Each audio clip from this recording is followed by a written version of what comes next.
galak. Minum es lagi. Alasan dia bu, es terus. Tidak boleh ya.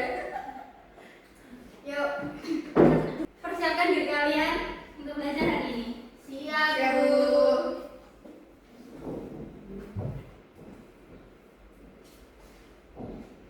Persatu dulu ya. Ya bu.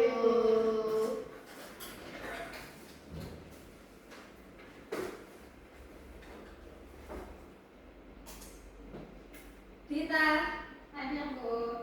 Zahra, hadir bu. Asa, hadir bu. Alia, hadir bu. Nabila, hadir bu. Nabila, Hadir. Nesa, hadir. Bulan, Hadir. hadir semua? Hadir. Ada yang nggak di absen satu bu. Siapa? Azahra Gina. Lu tadi kan sudah. Ya Allah. Ya, Zahra kan dulu. Oke bu, Sama baik. dong. Masuk semua ya? Masuk, Bu.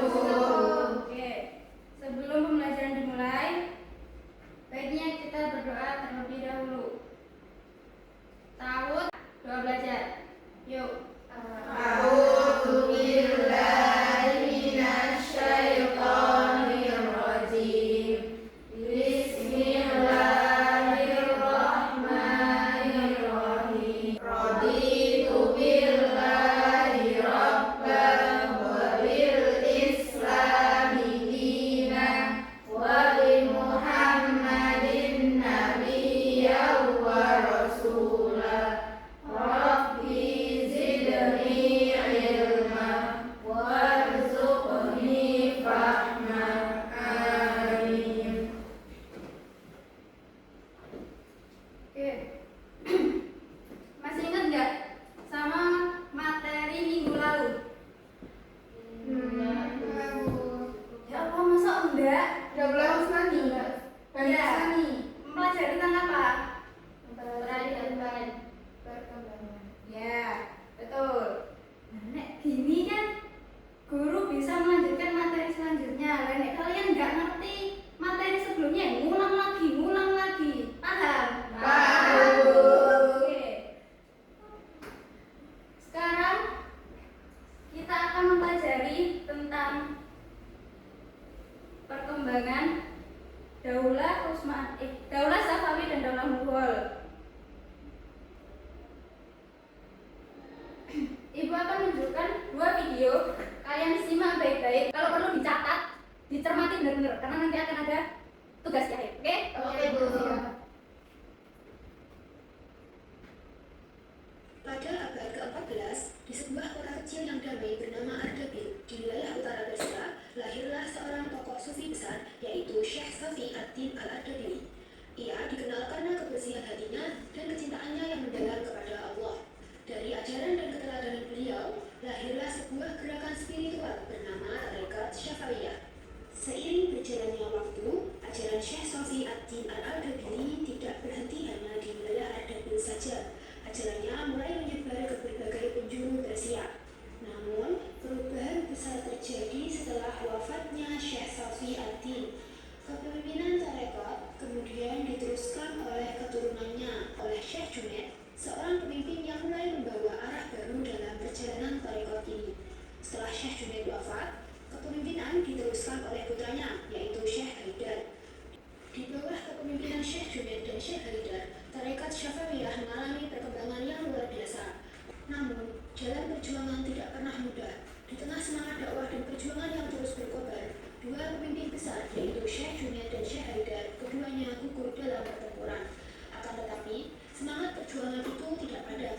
Dari keturunan mereka, lahir seorang anak muda yang menjadi simbol kebangkitan baru. Ia bernama Ismail. Ismail tumbuh menjadi seorang pemimpin muda yang memiliki jiwa kepemimpinan luar biasa. Pada tahun 1501 Masehi, sebuah pertempuran besar yang menentukan masa depan Persia terjadi di Syarur. Dengan strategi yang cerdas dan semangat pantang menyerah, pertempuran sengit tersebut akhirnya berujung pada kemenangan gemilang di pihak Ismail. Setelah meraih kemenangan besar dalam pertempuran di Syarur, Ismail bersama pasukan Kizilbashna melanjutkan perjalanan menuju kota Tabriz. Di Tabriz inilah Ismail secara resmi memproklamasikan berdirinya Daulah Syafawi. Ia kemudian menetapkan dirinya sebagai Ismail I, raja pertama dari dinasti Syafawi. Di bawah kepemimpinan Ismail I, Daulah Syafawi berkembang pesat dan menjelma menjadi salah satu kerajaan besar yang paling berpengaruh di dunia Islam pada masanya. Demikianlah pembahasan kita. Oke. Sudah dicatat poin pentingnya? Sudah. Sekarang beralih ke Daulah Mughal. Ini videonya bahasa Inggris, jadi harus benar-benar dicermati. Oke? Oke, Bu. Tapi ada subtitle. Ada. It's 1526 in what is now northern India, and Sultan Ibrahim Lodi is about to face off against a prince from Central Asia, Zahiruddin Muhammad Babur. To quash the threat, the Sultan brings his war elephants to battle, but it's said that the explosions of Babur's cannons and muskets startled the elephants, and they trampled the Sultan's own army. Babur had long harbored ambitions of building his own empire. Though he was descended from some of the world's most successful conquerors, he struggled to gain a foothold among the many ambitious princes in Central Asia. So he turned his attention to India, where his descendants stayed and built the Mughal Empire, one of the wealthiest and most powerful states in the early modern world, and home to nearly a quarter of the global population. Babur died just 4 years after that fateful battle, but his own memoirs and the work of his descendants immortalized him in colorful fashion. His grandson, Akbar, commissioned exquisite miniature paintings of Babur's stories. Once it was Akbar who consolidated Mughal power. This multi-ethnic empire, Akbar worked to create internal cohesion by appointing members of the Hindu majority to high positions in his government. The Mughals built architectural masterpieces, such as the Taj Mahal and the Red Fort, a palace 3 kilometers around that housed 50,000 people and contained the magnificent gold and jewel-encrusted peacock throne. Following the death of the 6th Emperor Aurangzeb in 1707, 7 emperors took the throne over the next 21 years. These frequent transitions of power reflected the larger political, economic, social, and environmental crises that plagued the empire throughout the 18th century. And so, over 3 centuries after its founding, the Mughal Empire came to an end. Sebelum lanjut ke materi selanjutnya, tahu nggak kalian kenapa kita hari ini mempelajari perkembangan Daulah Safawi dan Mughal? Karena agar kita mengetahui sejarahnya, perkembangannya, dan kita bisa mengambil nilai yang ada. Ya, betul. Tujuan pelajaran hari ini adalah supaya kita bisa mengetahui sejarah perkembangan Islam, terutama di Daulah Safawi dan Daulah Mughal. Selain mempelajari dan mendalami sejarah, kita bisa mengambil pelajaran dari Daulah Safawi dan Mughal. Kenapa Safawi dan Mughal itu bisa jaya sejaya-jayanya dan bisa runtuh seruntuh-runtuhnya? Mengerti? Dan kita bisa mengetahui apa saja ilmu dan warisan yang ditinggalkan oleh Daulah Safawi dan Mughal. Oke. Dari kedua video ini, Ibu mau tanya, mengapa kedua dinasti ini kok bisa mereka itu bisa berjaya sejaya-jayanya? Ada yang bisa menjawab? Oke, bahasa.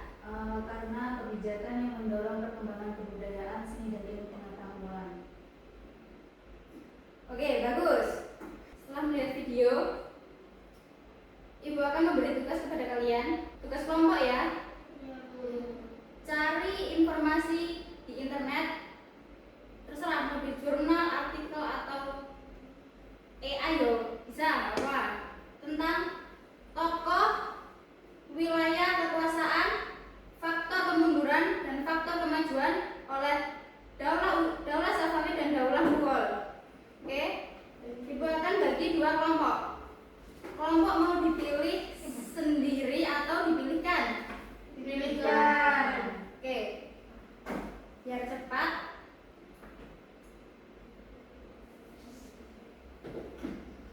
Depan kelompok 1, belakang kelompok 2. Posisi kursi digeser. Jadi kanan dan kiri. Oke? Oke, Bu. Yuk.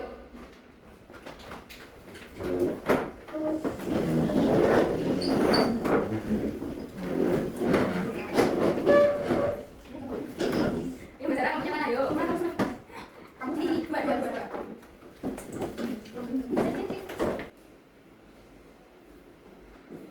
Diskusi ya. Cari informasi yang Ibu sampaikan tadi. Bu, mau tanya. Yes. Ini kedua-duanya, Mughal sama Safawi atau dibagi kelompok? Oh, sorry. Maaf. Dibagi ya. Sebelah sini Safawi, sebelah sini Mughal. Oke, Bu. Ingat kan apa yang dicari? Ingat. Yuk, selesaikan. Ini.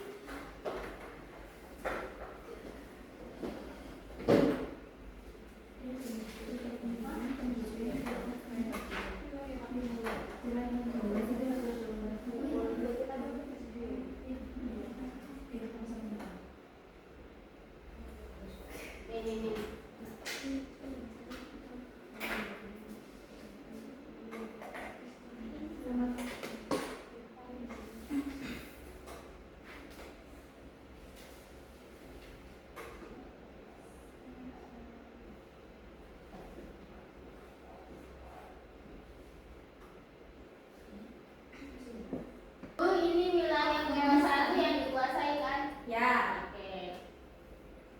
Wilayah apa saja, Suriah. negara mana saja. Suriah. Suriah. Pakistan dan Turkmenistan. Turkmenistan. Turkmenistan. Sama ada kawan-kawan susu. Bu, aku mau nanya, Bu. Kita kan wilayah mundur majuan tokoh. Dan selesai, Bu. Bentar. Ayo. Sabar. Kalian berusaha.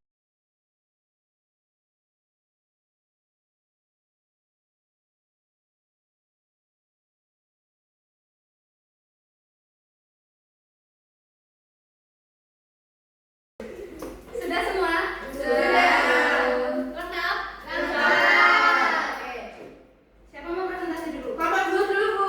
Oke, presentasinya cukup berdiri di tempat duduk. Oke. Ya, Bu. Yuk, nomor 2.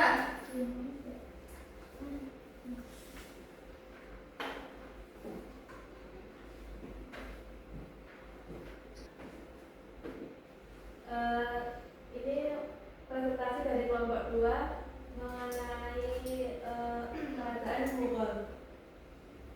Yang pertama tokoh pentingnya namanya Babur.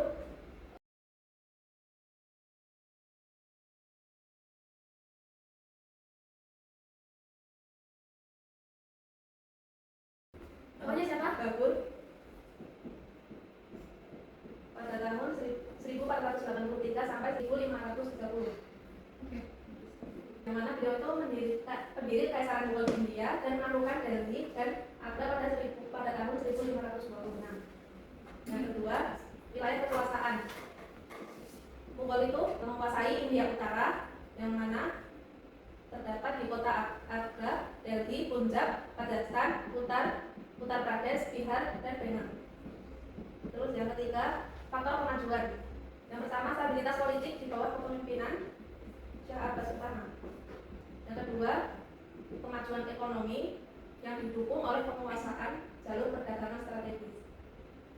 Yang ketiga, ilmu perkembangan pesat di bidang ilmu pengetahuan, seni dan arsitektur. Kemudian nomor 4, faktor kemunduran. Yang pertama, kebijakan Aurangzeb yang keras, yang mana penekanan agama yang menimbulkan pemberontakan. Yang kedua, beban pajak dan perang yang berat membebani masyarakat dan melemahkan ekonomi. Dan yang terakhir, tekanan eksternal, invasi Persia dan Afghanistan. Ya. Beri plus untuk dalam 2. Sebelum kita bahas lebih mendalam, silakan Safawi dipresentasikan. Oke, di sini saya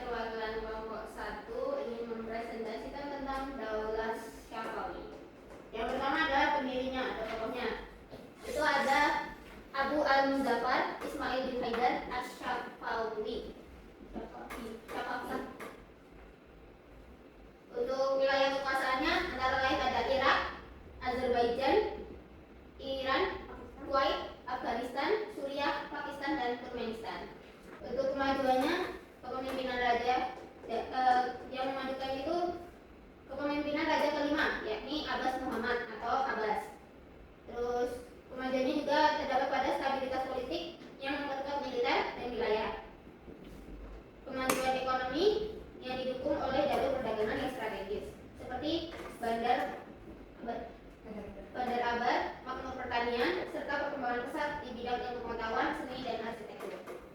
Untuk penelusurannya sendiri itu dipimpin oleh Raja ke-6, yakni Syafi Miza atau Syafi, yang disebabkan oleh konflik panjang dengan Daulah Utsmani karena berdirinya ancaman bagi Utsmani dan tidak ada perdamaian antar dua penguasa. Sekian dari kelompok cukup. Berapa untuk nomor HP? Oke. Sekarang kita bahas secara mendalam yang kalian presentasikan baru saja.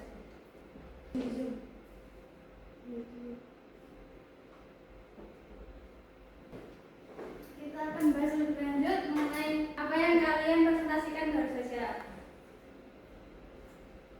Sama. Daulah Safawi. Ada yang mau baca? Saya. Ada Mila. Daulah Safawi. Daulah Safawi berdiri pada awal abad ke-16 di Persia oleh Ismail I yang bernama lengkap Abu al-Muzaffar Ismail bin Haidar as-Safawi. Ismail I diangkat sebagai raja pertama Daulah Safawi. Daulah Safawi mampu menguasai wilayah Iran, Azerbaijan, Irak, Kuwait, Afghanistan, Suriah, Pakistan, dan Turkmenistan. Oke. Betul nggak apa yang tadi kalian tulis? Betul. Bagus. Jadi benar ya, pendiri dari Daulah Safawi adalah Ismail I atau nama lengkapnya adalah Abu al-Muzaffar Ismail bin Haidar as-Safawi. Beliau diangkat menjadi raja pertama Daulah Safawi pada abad ke-16 dengan menguasai beberapa wilayah. Apa saja tadi? Afghanistan, Terus Iran, oke, terus Suriah, terus Irak, oke, good. Selanjutnya kemajuan Daulah Safawi. Tadi kemajuan Safawi dipimpin oleh siapa? Ismail I. Abbas, Abbas. Abbas atau Ismail? Abbas. Fokus Nabila. Oke, tuh Abbas. Kemajuan Daulah Safawi terjadi pada masa Abbas I, yaitu pada tahun 1587 sampai 1629 Masehi. Faktor yang menunjukkan kemajuan Daulah Safawi meliputi stabilitas politik, stabilitas wilayah, stabilnya ekonomi, dan stabilitas perdagangan. Sekarang kita bahas bidang-bidang apa saja yang berkembang dalam Daulah Safawi. Yang pertama yaitu bidang politik. Tolong Mbak Ulan dibaca. Kemajuan politik dinasti Safawi meliputi pembentukan identitas agama dan politik Syiah sebagai negara resmi, konsolidasi kekuasaan, dan pemulihan stabilitas di bawah Syah Abbas I. Ekspansi wilayah melalui penaklukan militer serta penataan administrasi negara yang lebih baik. Oke. Jadi di bidang politik ini pada masa Safawi berkembangnya bidang politik ini membuat penataan administrasi negara menjadi lebih baik. Jadi kayak contohnya bayar pajaknya teratur, kayak nggak usah selalu diingetin, nggak usah selalu diburu-buruin, ayo bayar pajak, nggak usah digituin. Semua udah teratur karena sudah Tertib. yes, sudah tertib, sudah ditertibkan oleh Raja. siapa? Abbas. Ya, Syah Abbas I. Selanjutnya bidang ekonomi dan militer. Mbak Dita tolong dibaca. Kemajuan ekonomi dan militer Daulah Safawi didorong oleh stabilitas politik di bawah Syah Abbas I yang fokus pada penguasaan jalur perdagangan strategis seperti Bandar Abbas, penguatan militer dengan reformasi tentara, dan pengembangan sektor pertanian serta industri. Oke, good. Kalian tahu nggak Bandar Abbas itu apa? Bukan. Bandar Abbas itu kayak gitu. Oh, itu gambarnya, Bu. Ya, itu Ada gambaran tempat. untuk ini loh, yang biru itu loh, gedungnya. Nah itu Kekuasaannya gitu kan. ya untuk jalur perdagangan. Jadi kalau perdagangan impor ekspor lewatnya di situ. Oh, bandar. Ya,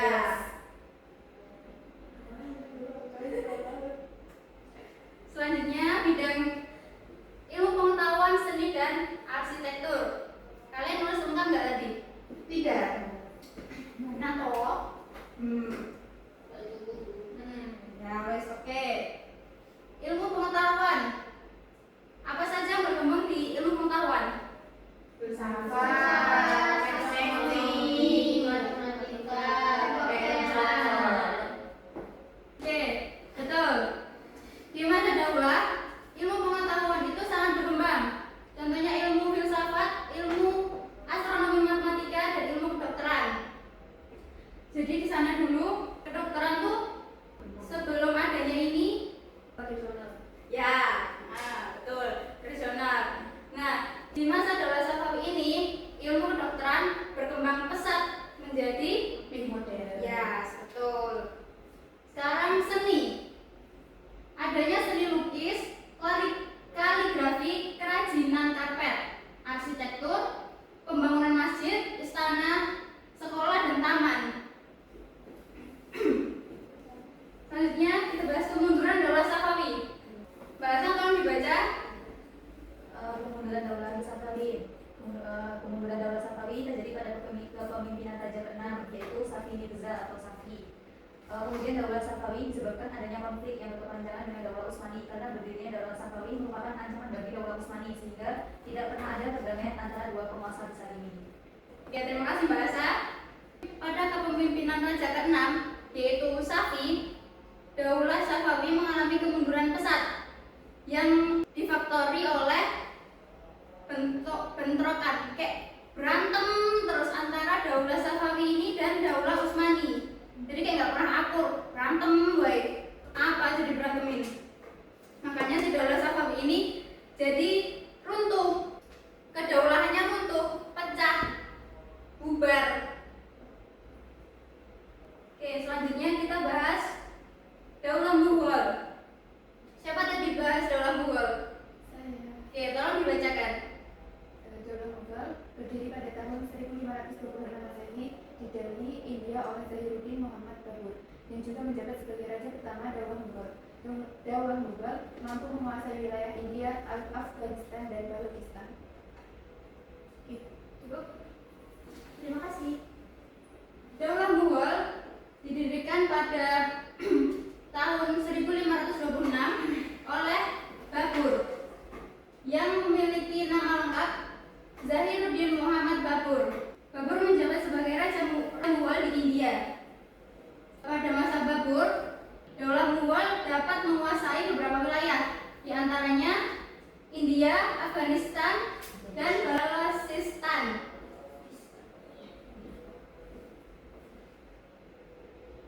Selanjutnya, kemajuan Daulah Mughal. Tolong Mbak Nabila dibaca. Kemajuan Daulah Mughal. Daulah Mughal mengalami kemajuan besar pada tahun 1516 Masehi di bawah pemerintahan Akbar. Faktor pendukung perkembangan Daulah Mughal di India meliputi keunggulan militer dan taktik Babur, kebijakan politik yang toleran dan inklusif seperti Sulangul dari Akbar, stabilitas ekonomi yang kuat, serta kemajuan di bidang budaya, sastra, dan arsitektur. Oke. Kemajuan Daulah Mughal ini disebabkan oleh pinternya taktik dari Babur. Babur ini kalau perang selalu menang, nggak pernah kalah. Makanya Daulah Mughal ini bisa maju karena itu taktik Babur selalu pintar, cerdas. Terus kemajuannya juga didukung oleh stabilitas politik, stabilitas ekonomi, dan stabilitas perdagangan. Selanjutnya, bidang-bidang yang berkembang pada Daulah Mughal. Yang pertama ada bidang politik. Kemajuan politik Daulah Mughal ditandai dengan pembangunan sistem pemerintahan yang kuat dan terpusat, penyatuan wilayah melalui kebijakan militer dan ekspansif, dan kebijakan toleransi beragama di bawah Sultan Akbar. Tahu nggak maksudnya gimana? Kebijakan toleransi beragama di bawah Sultan Akbar. Jadi, kebijakan toleransi itu maksudnya pada masa di Daulah Mughal ini kita boleh memilih agama kita sendiri. Jadi, contohnya Mbak Ulan mau Islam, ya monggo Islam. Terus Mbak Nabila mau Kristen, ya terserah Kristen. Terus Mbak Zara mau Hindu, ya silakan Hindu. Jadi nggak ada ketentuan untuk kamu harus Kristen, kamu harus Kristen, dan kamu harus Kristen, nggak ada. Oke, paham? Paham. Selanjutnya bidang ekonomi, tolong dibaca. Bidang ekonomi, Daulah Mughal mencapai puncak kemakmuran ekonomi melalui sistem pertanian yang produktif, pajak tanah yang teratur, perdagangan internasional yang luas, serta industri tekstil dan kerajinan yang berkembang dengan dukungan infrastruktur seperti jalan raya dan Ini tuh sama seperti Daulah Safawi, sama-sama maju di bidang ekonomi. Nah, artinya sistem pertanian produktif, pajaknya yang teratur. Jadi nggak ada itu namanya bolong-bolong pajak tanah, yang bolong-bolong tuh nggak ada, teratur semua, tertib. Terus perdagangan internasional yang luas serta industri tekstil dan kerajinan yang berkembang dengan dukungan infrastruktur seperti jalan raya dan pelabuhan. Selanjutnya seni budaya dan arsitektur. Mbak Zara dibaca. Seni budaya dan arsitektur. Seni budaya terjadi perkembangan pesat dalam seni lukis dengan adanya pelukis-pelukis istana. Sastra berkembang pesat dalam berbagai bahasa seperti Persia, Hindi, dan Urdu, menghasilkan karya sastra yang mencerminkan keragaman budaya. Perkembangan dalam musik dan puisi juga mendapat perhatian dari para raja. Kemudian Aku Mbak Zara, terima kasih. Kita bahas dulu yang seni budaya. Berkembang pesat dalam seni lukis. Adanya pelukis-pelukis istana yang banyak. Setelah itu berkembangnya bahasa-bahasa. Contohnya seperti bahasa Persia, Hindi, dan Urdu. Setelah itu berkembangnya musik dan puisi. Sebelum Daulah Mughal, ya, musik dan puisi itu masih di bawah, masih belum kelihatan. Nah, ya, belum berkembang. Setelah adanya Daulah Mughal ini, berkembanglah itu musik dan puisi. Ya, selanjutnya arsitektur. Alia tolong dibaca. Arsitektur membangun bangunan megah seperti istana, Fathul Sikri, Taj Mahal, Masjid Jamak, dan Taman Salimar. Perpaduan gaya arsitektur Islam dan Hindu menghasilkan karya-karya yang unik. Oke. Arsitektur. Kalian tahu Taj Mahal? Tahu. Apa itu? bangunan. No, bukan masjid, itu makam. Makam yang dibangun untuk istrinya. Itu merupakan untuk warisan arsitektur dari Daulah Mughal. Sebenarnya ada banyak, tapi cuma satu yang bisa dicantumkan. Tidak apa-apa ya? Ya. Selanjutnya, terakhir, kemunduran Daulah Mughal. Mbak Ulan tolong dibaca. Kemunduran Daulah Mughal. Kemunduran Daulah Mughal disebabkan oleh lemahnya pemimpin setelah Aurangzeb. Konflik internal, pajak berat, serta pemberontakan daerah yang melemahkan stabilitas politik dan ekonomi. Ketertinggalan militer dan kemerosotan administrasi semakin memperparah keadaan. Sementara campur tangan Inggris melalui East India Company mempercepat runtuhnya kekuasaan Mughal. Terima kasih sudah dibacakan Mbak Ulan. Kemunduran Daulah Mughal. Sampai sini paham kalian semua? Paham. Oke. Dari yang apa kalian cari tadi, semuanya dari Daulah Safawi dan Mughal, paling nggak sama yang ada di PPT. Benar. Oke, betul ya. Berarti kalian sudah paham. Selesai. Kesimpulan dari pembelajaran ini adalah kejayaan dua dinasti ini didorong oleh stabilitas politik, stabilitas ekonomi, stabilitas perdagangan, dan stabilitas seni. Yap, seni. Tuh.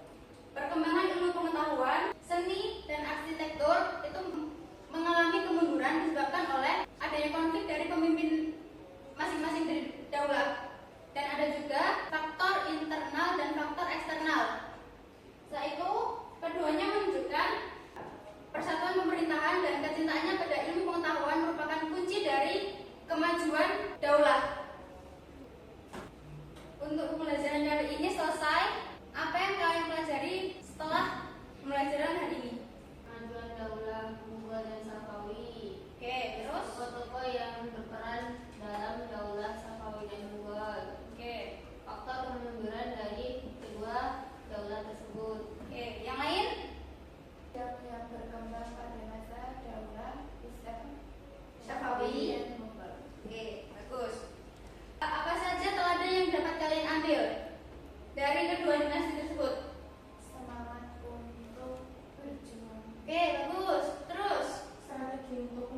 memajukan kepemimpinan. Oke,